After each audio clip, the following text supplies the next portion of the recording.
Some years ago, we said to you that when you want something and you believe it, then it is.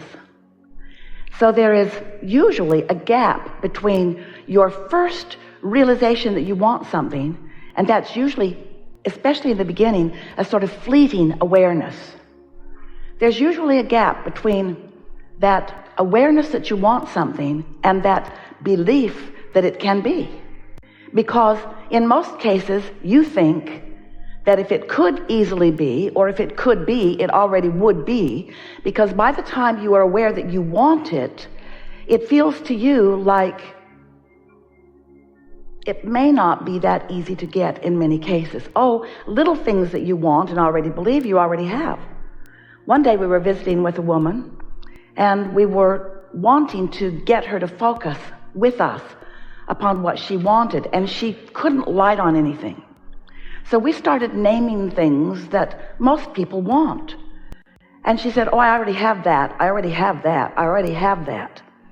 And then we all realized that what she meant by a desire or by wanting something was it needs to be something that I want that I don't have.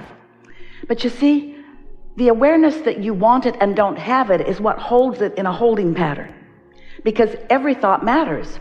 So when you think, I would like to have that, but I don't have it, you don't allow any momentum to gather. You don't allow your point of attraction to improve. You don't prepare yourself to let it into your awareness. You don't let yourself translate it into the see it and hear it and smell it and taste it and touch it version. And you're here for that. It's so nice when you get in alignment with who you are, and it is wonderful to understand what we are teaching about who you really are. It's such a good thing when you become aware of the way you feel and you are able to direct your thoughts so that you feel better. It's nice to be an extension of the spirit that you really are. It's wonderful to feel good in this life experience.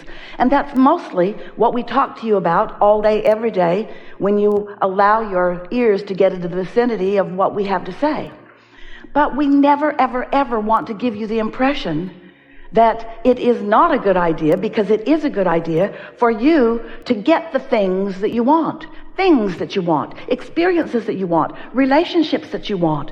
You have come as brilliant, really genius, and such blessed creators with the express intention of sifting through this time-space reality and coming to your own conclusions about what you desire. In order for the universe, source energy, and all of the cooperative components to come together in order to allow you to experience the fullness of these things that you want. Sometimes, especially in a group like you want to have a conversation about spiritualism versus materialism. And we say there is nothing more spiritual than the manifested version of spirit. This that is all around you is what you came for. You came because you are leading edge creators. So you came into a leading edge environment because you want to create leading edge experiences and things in this leading edge environment. And really, nothing less than that will ever do for you. Because if life causes you to give birth to a desire, this time-space reality has the wherewithal to supply all of the ingredients to you and to it fully. You are not meant to deprive yourself of anything that you have identified that you want. So we began speaking to you about the creative process, what this deliberate creative process really is. Whether it's deliberate or not, this is the process. Step one says, life is going to cause you to come to an awareness of what you want. And that part's easy for you, isn't it? You know what you want. Sometimes hard for you to admit it because your beliefs tell you you can't have it, and it doesn't feel good to talk about things you want when you don't believe you can have them, but you know what you want, and we want you to know that we know what you want. We know what you want, and we know where you stand right here, right now, in relationship to everything you want. So when that desire occurs to you, oh, it is such a good thing. Step one has happened. Life has caused you to give birth to a desire, and it is well along the way by the time you are consciously aware of it. Step two is, source becomes a vibrational match to that desire. your inner being wraps itself all around the desire that you have given birth to and becomes a point of attraction. And law of attraction begins responding to that point of attraction. So your desire begins to formulate into much more than just the thought form that it is when you realize you want it, all the way in to this full-blown manifestation where you and others can see it and hear it and smell it and taste it and touch it.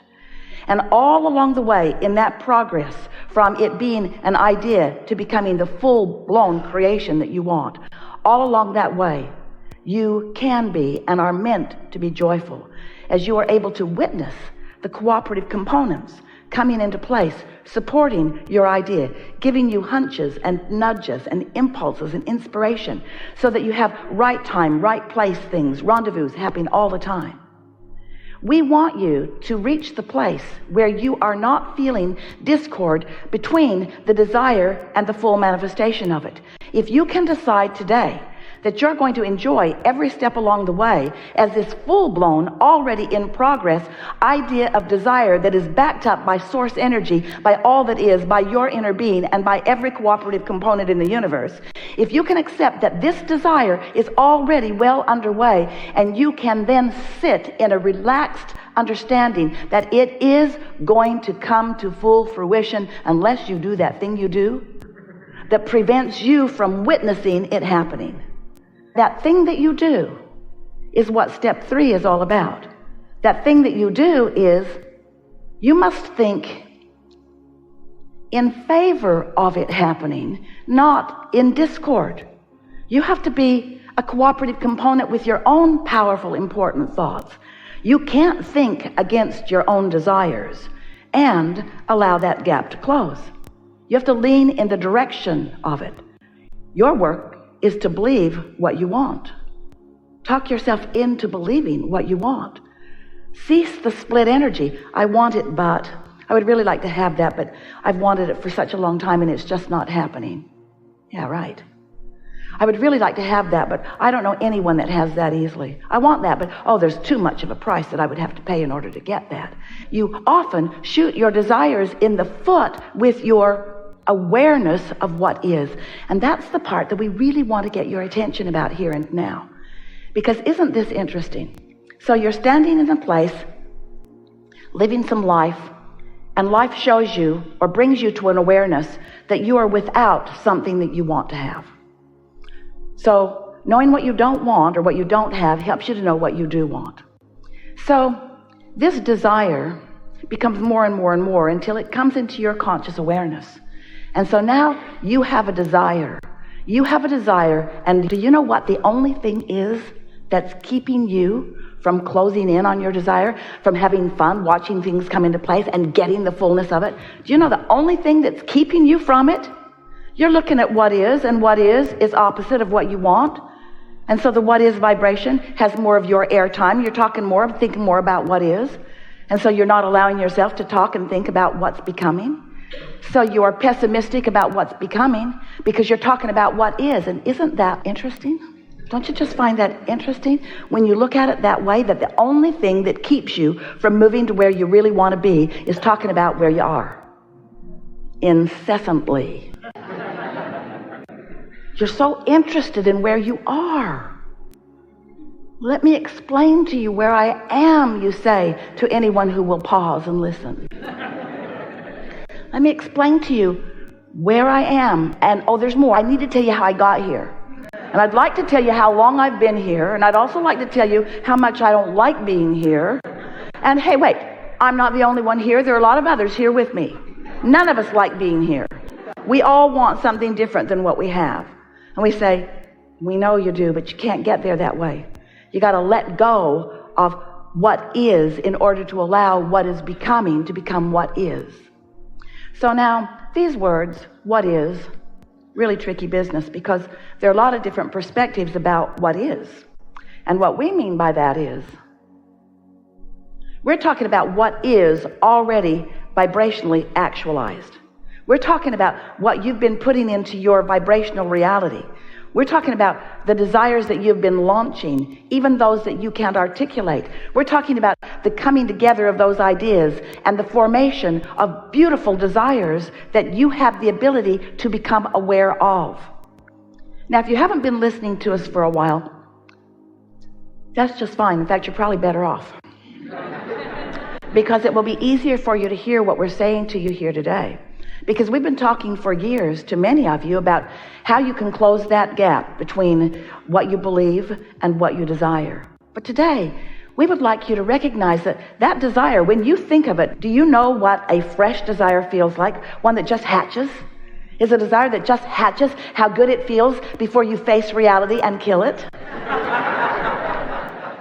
And so what we want you to do is figure out how to enjoy the fresh breath of air that new desire is giving to you, and resist the temptation to face reality just for a little while. Lean in the direction of optimism rather than leaning in the direction of pessimism. Let yourself think thoughts that feel better to you.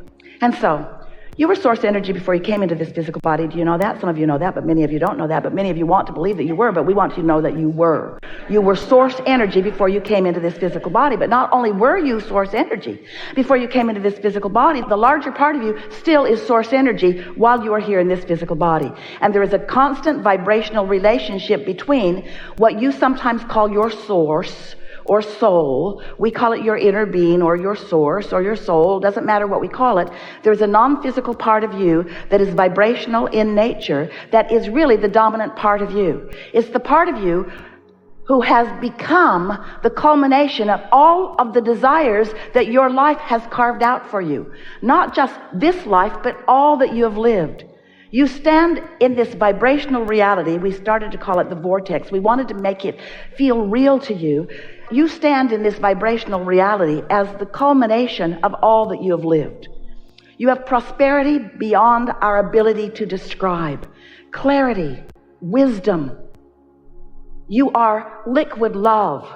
You are pure positive energy, and life is meant to be good for you. But then you were born into this physical body, and here you stand in this body, sometimes having pinched yourself off. Say it better. Sometimes right now pinching yourself off, because everything is happening now. Sometimes you are pinching yourself off from the wholeness that is you. And you know how you know that you're doing that? You feel rotten while you're doing it. That's what pessimism is. That's what anger is. That's what defensiveness is, or frustration. That's what all those emotions that you describe as negative emotions are about.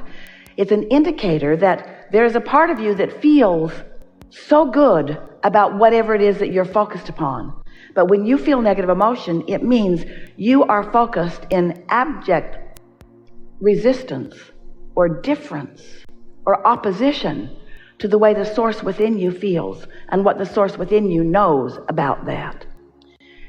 So now we've talked to you about vibration, and we know if we were sitting in your physical shoes, we might not be so eager to hear about vibration, because you really don't need to know so much about vibration. Vibration is something that you can't see. It's something that you can sense. You're translating vibration all the time. That's why you can smell. That's why you taste. You're translating vibration. It's why you see and hear. It's what your fingertips are all about. You are translating vibration.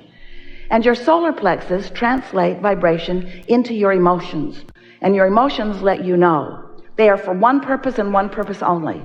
They are to let you know whether in this moment when you are feeling this emotion, whether you are allowing yourself to be an extension of who you really are, so you are flowing with who you really are, or whether you've pinched yourself off from that and you are temporarily, sort of by your own choice, usually not meaning to do it, but by default, by your own choice, holding yourself out raw and ragged, not connected in the way that you could be to this replenishing, revitalizing, always being offered to you source energy.